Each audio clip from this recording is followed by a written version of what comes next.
Assalamualaikum warahmatullahi wabarakatuh. Halo teman-teman, kembali lagi di channel Ticamoy.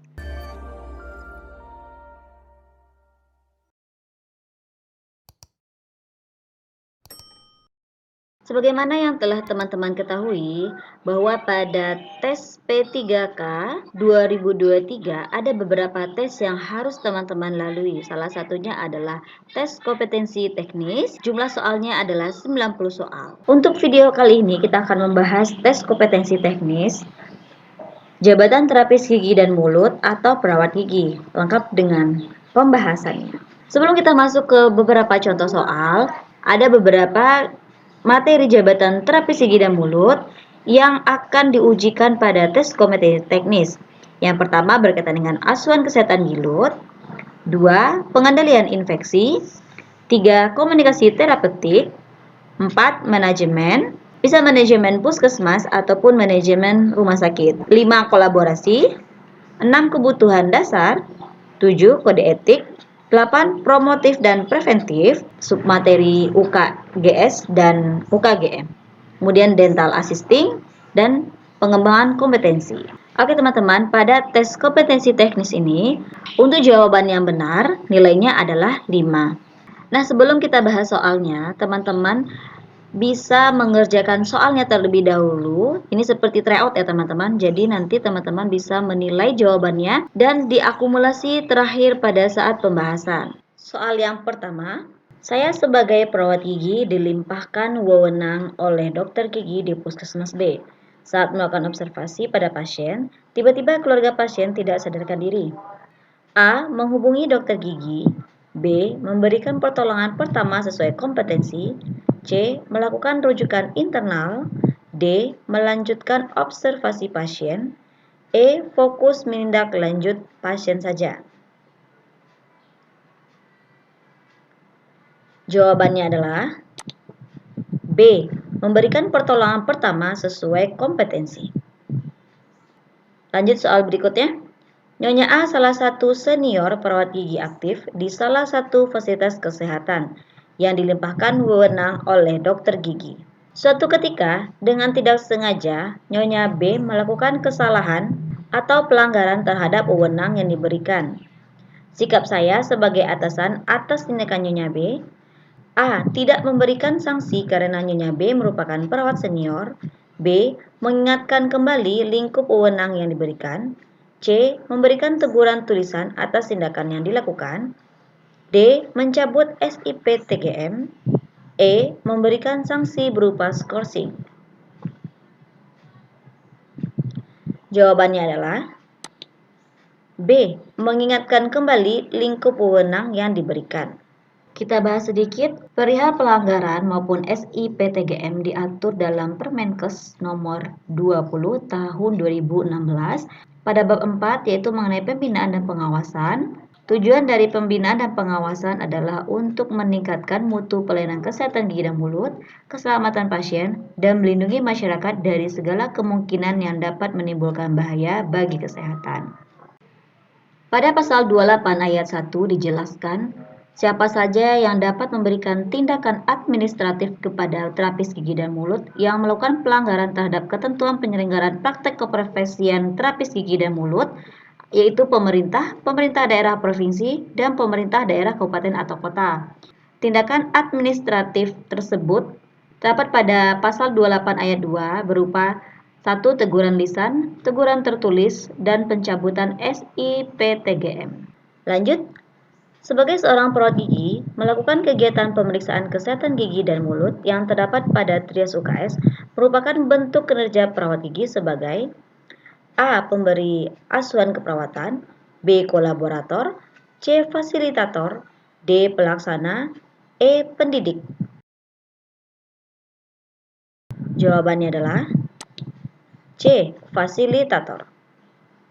Langkah-langkah UKGS dalam pelaksanaan lapangan mencakup kegiatan manajemen yang dilaksanakan pada tingkat puskesmas, yang termasuk komponen evaluasi kecuali A. Komponen kegiatan, B. Komponen output, C. Komponen outcome, D. Komponen dampak, E. Komponen pelaporan. Jawabannya adalah E. Komponen pelaporan. Untuk materi UKGS ini memang banyak ya teman-teman. Jadi kita review sedikit saja yang berkaitan dengan langkah-langkah UKGS. Yang pertama adalah persiapan UKGS. 2. Pelaksanaan lapangan. Untuk pelaksanaan lapangan UKGS ada 4 tahap. Yang pertama pengumpulan data. 2. Intervensi perilaku. 3. Intervensi medis teknis atau perorangan. 4. Manajemen. Untuk intervensi perilaku meliputi pergerakan peran serta guru melalui lokakarya atau pelatihan. 2. Penyuluhan kepada murid berupa latihan menggosok gigi. B. Pengajaran formal tentang kesehatan gigi dan mulut. C. Penilaian kebersihan mulut oleh guru melalui pemeriksaan rutin. D. Penyuluhan oleh tenaga kesehatan secara insidental. Sedangkan kegiatan yang dilakukan pada intervensi medis teknis atau perorangan yang pertama adalah pembuangan karang gigi. 2. Pemeriksaan mulut, pengobatan sementara. 3. Aplikasi fluor, surface protection, fissure sealant, kegiatan scaling, penambalan dengan metode ART, pencabutan, dan rujukan. Ada beberapa tahap yang dilakukan pada manajemen. Yang pertama ada supervisi dan bimbingan teknis. 2. Pelaporan. 3. Penilaian evaluasi. Kemudian pembinaan. Nah, di sini untuk penilaian evaluasi dalam kegiatan pelaksanaan lapangan UKGS meliputi komponen kegiatan atau proses, 2. Komponen karya cipta atau output, 3. Komponen hasil antara atau outcome, 4. Komponen dampak atau impact. Kita kembali ke soal yang diminta adalah tentang penilaian pada saat manajemen pelaksanaan lapangan UKGS. Soal berikutnya, upaya kesehatan perorangan peserta didik yang membutuhkan perawatan agar tercapainya derajat kesehatan gigi dan mulut peserta didik yang optimal dapat dilakukan oleh perawat gigi melalui kegiatan A. Sikat gigi bersama. B. Aplikasi fluor atau kumur-kumur dengan larutan yang mengandung fluor. C. Pelatihan dokter kecil. D. Pencabutan anestesi lokal. E. Penyuluhan kesehatan gigi dan mulut. Jawabannya adalah B.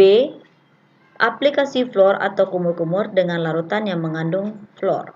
Untuk upaya kesehatan perorangan pada UKGS yang membutuhkan perawatan kesehatan gigi dan mulut agar tercapainya kesehatan gigi peserta didik yang optimal, ada beberapa. Yang pertama adalah surface protection, fissure sealant, kegiatan scaling, penambalan dengan metode ART, penambalan biasa, pencabutan, aplikasi fluor atau kumur-kumur dengan larutan yang mengandung fluor.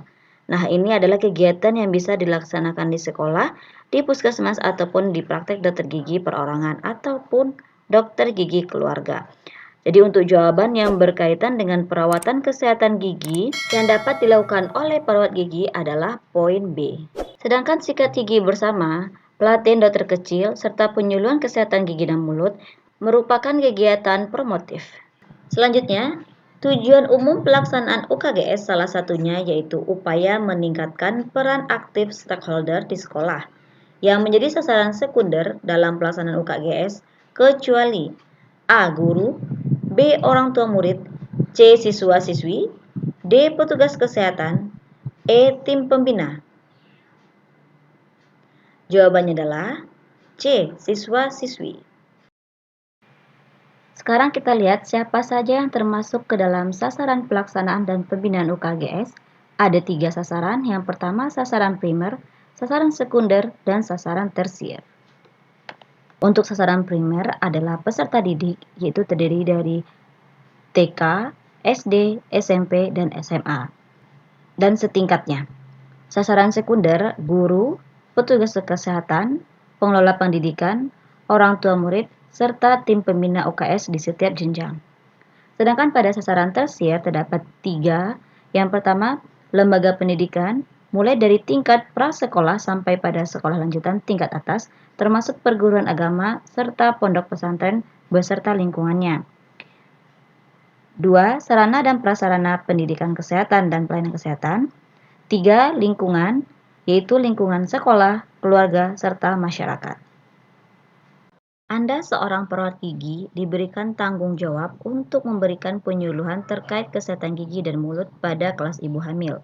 Dengan metode tanya jawab, materi yang tepat terkait kesehatan gigi dan mulut adalah A. Nutrisi yang cukup saat hamil, B. Pemberian fluor pada ibu hamil, C. Sikat gigi secara teratur, D. Mengatasi semua gigi yang rusak, E. Melakukan tindakan perawatan pada ibu hamil. Jawabannya adalah A. Nutrisi yang cukup saat hamil. Pencegahan terjadinya karies dapat dilakukan sebelum dan sesudah gigi erupsi. Tindakan yang dapat kita lakukan sebelum gigi erupsi adalah dengan cara pemberian nutrisi yang cukup bagi ibu hamil. Nah, ini sangat diperlukan untuk pertumbuhan dan perkembangan gigi saat pembentukan matriks email dan kalsifikasi. Sedangkan pencegahan yang dapat dilakukan setelah gigi erupsi, yang pertama, pemberian fluor, sikat gigi menggunakan pasta gigi yang mengandung fluor, visur silen, serta membatasi mengkonsumsi makanan ataupun minuman yang manis. Soal selanjutnya, saat melakukan penyuluhan kesehatan gigi dan mulut di Posyandu Balita dengan sasaran ibu balita, media promosi yang tepat agar edukasi tersampaikan adalah A. Diskusi kelompok kecil dengan kata-kata, B. Penyampaian edukasi dengan media leaflet, C. Demonstrasi alat peraga, D. Bermain peran, E. Curah pendapat. Jawabannya adalah B. Penyampaian edukasi dengan media leaflet. Berbicara mengenai media penyuluhan, ada dua macam alat bantu dalam pendidikan, yaitu alat bantu lihat, yaitu visual, dan alat bantu dengar, yaitu audio. Leaflet merupakan penyampaian pesan atau informasi kesehatan dalam bentuk kalimat dan gambar melalui selebaran. Karena saluran atau media komunikasi merupakan komponen penting dalam proses pendidikan kesehatan. Nah, untuk media leaflet sendiri merupakan salah satu bentuk media cetak yang cukup populer digunakan untuk berbagai kepentingan, termasuk pendidikan kesehatan. Ada beberapa keuntungan dan keunggulan jika kita menggunakan leaflet. Yang pertama, klien dapat menyesuaikan dan belajar mandiri. 2. Dapat melihat isinya pada saat santai. 3. Informasi dapat dibagikan dengan keluarga dan teman. 4. Dapat memberikan informasi yang terperinci yang tidak mungkin disampaikan secara lisan. 5. Dapat disampaikan untuk dibaca berulang-ulang. 6. Desain cetak dan ilustrasi dapat dibuat semenarik mungkin. 7. Mampu memilah khalayak secara rinci. Namun, ada juga kekurangannya, yaitu khalayaknya terbatas, kurang cocok untuk tingkat pendidikan rendah atau didistribusikan di komunitas dengan tingkat buta huruf yang tinggi. Kemudian, kekurangannya membutuhkan kemampuan dalam desain, ilustrasi, dan sebagainya. Namun leaflet ini seringkali digunakan karena efisien, baik dana, tenaga, maupun fasilitasnya, serta praktis dan tahan lama. Dan tentunya dapat digunakan dimanapun dan kapanpun, serta mudah dibawa ataupun disimpan. Semoga dari beberapa soal ini teman-teman dapat menjawab semua soal dengan benar. Nantikan next video. Terima kasih, semoga bermanfaat. Selamat belajar, semoga sukses.